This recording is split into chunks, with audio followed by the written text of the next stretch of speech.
How to change your name in Roblox without waiting for 7 days. Hello everyone. In this video, I will show you how to change your name in Roblox without waiting for 7 days. First, go to the Roblox application or open its website. Next, log in to your account. Once you are logged in, click on the settings icon located in the top right corner of the page. Then select the settings option from the drop-down menu. This will take you to the account information section. Here, you will find your display name. Click on the pen icon given right next to it. Then, a text box will appear where you can enter your new display name. After entering the desired name, click on the Save button to update your display name.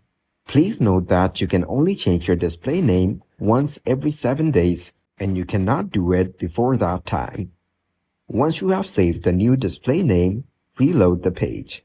Your new display name will be updated. Thank you guys for watching this video. I hope you got some value. Make sure to like the video and subscribe to the channel to get notified of new videos.